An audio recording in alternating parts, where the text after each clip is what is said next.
G3 Weekly.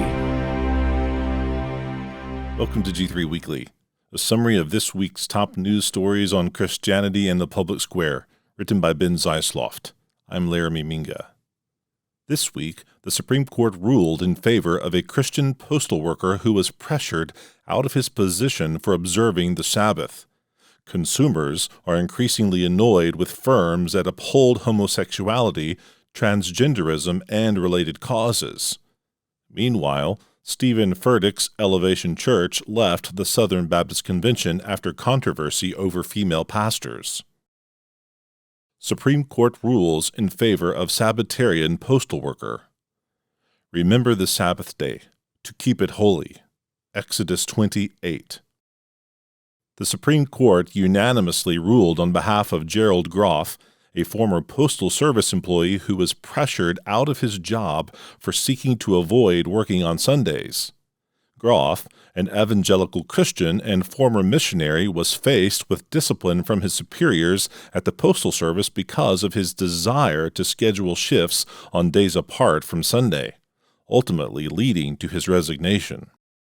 Justice Samuel Alito wrote in his majority opinion that the de minimis standard for employers accommodating religious individuals should be reconsidered in favor of an undue hardship standard, through which employers must make meaningful efforts to accommodate religious workers.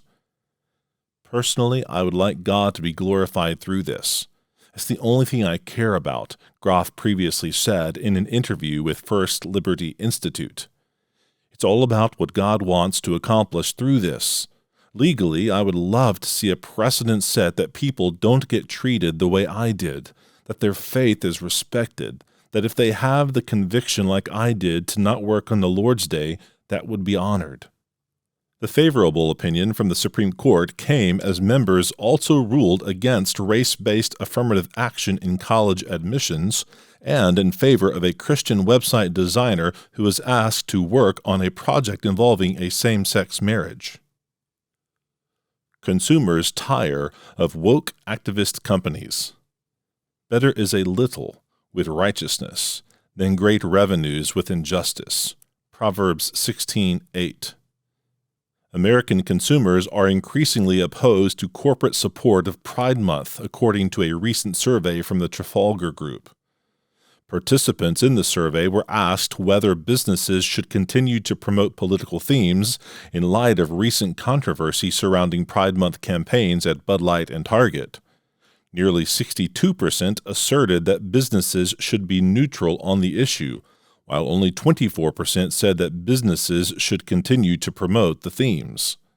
Even as 47% of Democrats favored involvement in Pride Month campaigns, while 37% favored neutrality on the matter, some 66% of Republicans preferred neutrality and less than 20% desired involvement.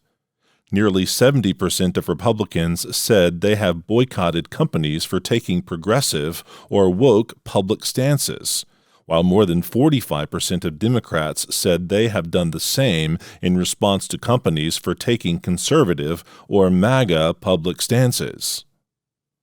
Elevation Church leaves Southern Baptist Convention. I do not permit a woman to teach or to exercise authority over a man. Rather, she is to remain quiet. 1 Timothy 2:12. Elevation Church, which is led by Stephen Furtick, formally departed from the Southern Baptist Convention after the denomination moved to clarify stances on females serving as pastors. The megachurch in North Carolina announced in a letter provided to Baptist Press that they would not change their doctrinal convictions in response to votes affirming that only churches with male pastors can remain in friendly cooperation with the denomination. Holly Furtick, the wife of Stephen Furtick, has preached from the pulpit of Elevation Church.